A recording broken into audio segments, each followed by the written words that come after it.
I'm here to just sort of give you a few bits and pieces to sort of think about over the next couple of weeks, practical things.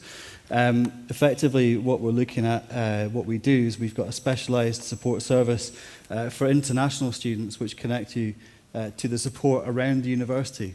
So effectively what there are, I'm sure someone showed you a slide earlier on of the A to Z of international student support that's available here. It's difficult to negotiate your way around these, but we're your central point that we can sort of point you on to assistance and anything that you need. Some of you might have been in touch with us about visa and immigration advice over the summer. We're here to do that while you're studying too. We've got a slightly smaller repertoire of visas we can advise about.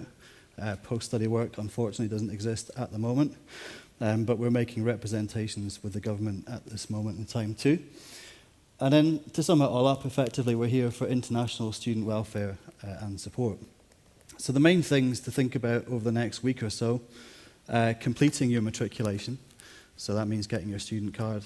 It gives you access to a whole range of things, not just university buildings, not just the university library, but discounts. It does mean that you're fully registered with us and we'll get a council tax letter. You get to avoid paying that, which is great. Collecting your biometric residence permit. If you have a visa in your passport, which is for the duration of your course, then that's great. You don't have to get a BRP. If you've got a visa in your passport, which is just for a few weeks, you will have to collect one. You should have a letter from the British Embassy which advises you on where to do that, but we can help you find your way through that. Opening a bank account. I was just in the previous session, hence slightly out of breath, over at the other side of the campus.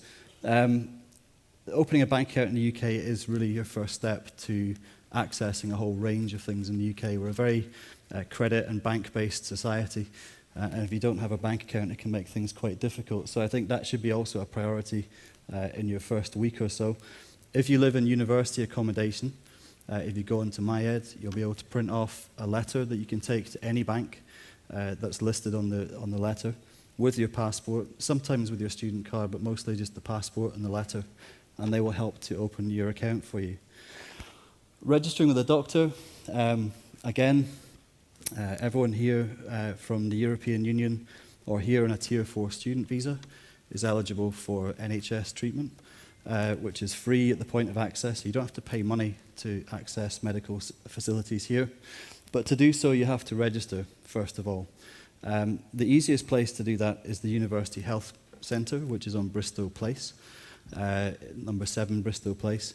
But if you can't get registered there, it's very, very busy. There's a whole range of different general practitioners throughout the city that you can go to. Finally, police registration. If you look on your visa, if you're from a nationality that needs to register with the police, it will say so. If it doesn't say on your visa that you have to register with the police, then you don't have to, which is good news. Interestingly, the police in Edinburgh have 2 officers that are dedicated to this task. There are several thousand people in Edinburgh who need to register with the police. So as you can imagine, the problem here is capacity. Next week, we have the police coming in to the university to help register you, to get you through the process there. That will be more than 7 days since you arrived in the UK, but don't worry, as long as you complete the process, then it will be done. Top 5 things about your visa. People on an EU passport, well, the good news is there are no visa restrictions, certainly for the time being. We have a referendum possibly in 2017 about Britain's continued membership, but don't let that trouble you. We'll see what happens there. The biometric residency permit, we mentioned that there earlier on. Knowing your terms and conditions. If you're on a full-time programme of studies, which you will be if you're a Tier 4 student, or a European Union student, you will be allowed to work while you're here in the UK. It will say so on your visa. It allows you to work up to 20 hours a week. Now, it's not a 20 hours a week on average across the year, unfortunately. It's 20 hours maximum per week, so keep an eye on that. Changes on your program. If you get into your program and decide it's not necessarily for you, and you want to switch your program, it's really important that you let us know so that we can let the Home Office know and change your records accordingly. It shouldn't have an impact on your visa, but anything which changes the end date of your course, anything which makes it shorter or even longer, will require some kind of work from us to liaise with the Home Office on your behalf. Final top tip, we get a lot of questions, especially at this time of year from new students, about options for working in the UK after you've finished. Unfortunately, as I said before, there isn't any post-study work visa right now. So therefore, we would strongly recommend that you look into your work options early. So going to career service events, go along to the workshops that we run with them about the visa situation as it goes.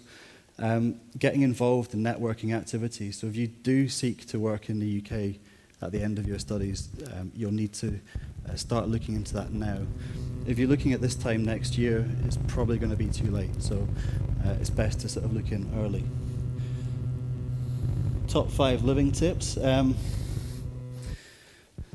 Well, get involved in things. I think we've heard 2 students basically saying that getting involved in the other stuff around your course is as important, if not more important, than the actual course that you're doing. We would definitely back that up in our experience as well. Staying active, and I think that kind of links into point number 3, preparing for winter. Winter here is well, relatively short, but it's very, very cold. It's also very dark. So staying active is very much recommended. I've studied before outside of the UK in Scandinavia, and the days there, certainly during winter, got very, very dark, more than I was used to. But the top advice we were given is to make sure you find a reason to leave your house or leave the library or do something to get outside for at least half an hour every day. The good news is that the summer is the reverse of that, so you will probably find it difficult to get to sleep because it'll be too light outside. The days are very, very long. We might not get a huge amount of sunshine, so make the most of it when it does appear, but certainly enjoy it while you're here. Making local links. As a student who's been here, I've been a student twice over here, once for undergraduate and once for a master's as well. It's very easy to get pulled into a sort of a bubble in the university. And I think sort of one of the best best tips that we've had from students before is finding ways to make local links, whether that's getting involved in a community organisation or finding people locally that are willing to meet up, or basically making local friends who are from outside of the university community. It's really important just to sort of balance out that not your whole life is about university, it's about everything else, so a bit of balance as well. And then finally, asking for help. We've got some details over there of how you can contact us.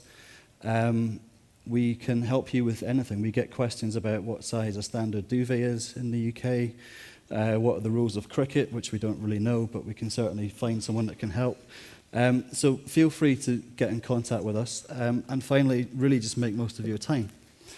The last thing I'll leave you with is how to contact us. Our email address is pretty easy. It's visa help. Even if it's not a visa question, you'll get through to all 7 of us by that email address.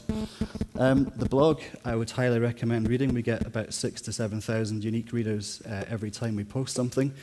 So it's not just University of Edinburgh students that are reading it, so hopefully that means it's useful.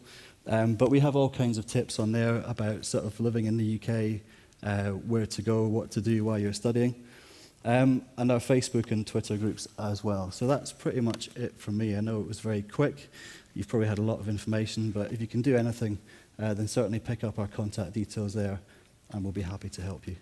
Okay, thank you very much.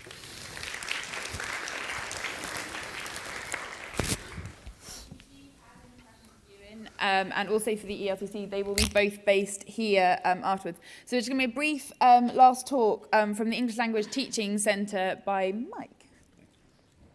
Just press that one. So my name is Mike Garbutt. I'm a teaching fellow at the English Language Teaching Centre, and I'm responsible for coordinating our in-sessional English language support. So doing a master's can be very, very challenging in itself, but it can be even more challenging if you're doing it in another language. So I'd just like really to make you aware that there's a lot of support out there for you. So we do provide a lot of English language support during your studies.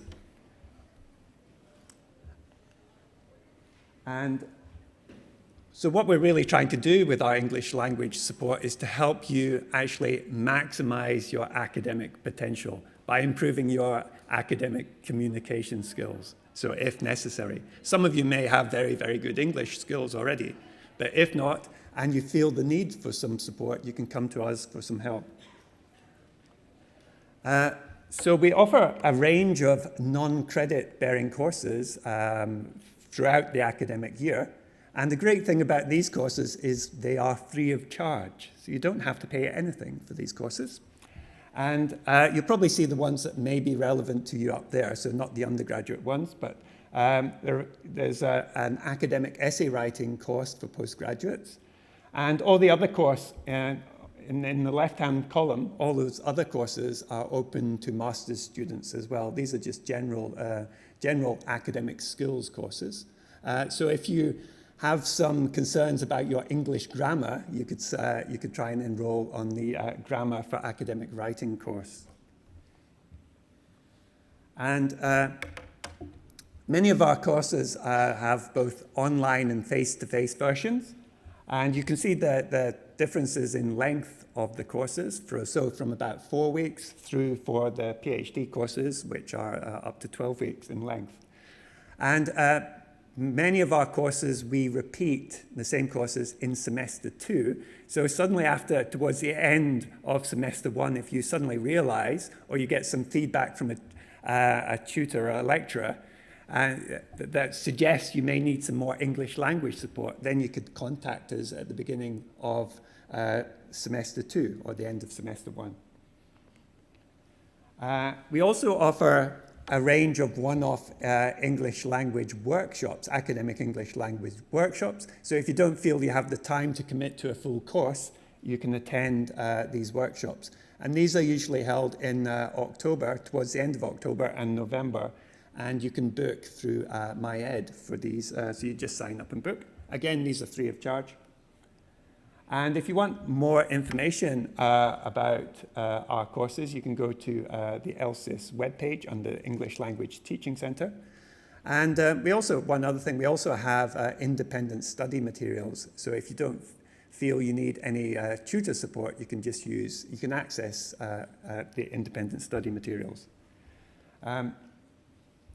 But we're in quite a challenging situation at the ALTC because there are many international students and many students would like our support. So we have the difficult decision of deciding who should we prioritize in terms of our support. And one way we do this is through a team test, which is a short English test that is held during induction week, during welcome week. And so this is just a short English test that any students with overall IELTS scores of less than 7 are recommended to attend by Edinburgh University. So if you've got an overall IELTS score of less than 7 and you didn't do the English pre-sessional summer program, then it's recommended that you attend the team test. And you can get further details about the team test on the web page, on our web pages. And it's just a short listening and grammar and vocabulary test.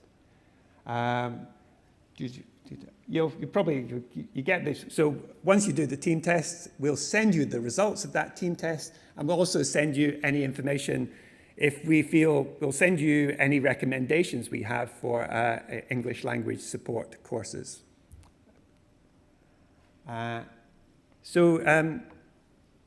When we, this looks horrible, doesn't it? But this is basically how we decide. So if you're over into the red or the blue, and if we send you your results for the team test, and red is essential, so it's very, very important that you do an English language course. We feel it's very, very important based on your team results, or if it's strongly recommended. So on many of our courses, students who fall into those two categories are much more likely to get a place, particularly a place on a face-to-face class with a tutor. But some of our other courses are just the first places are awarded on the first come, first served basis. So for example, presentation skills. It doesn't depend on your English language proficiency.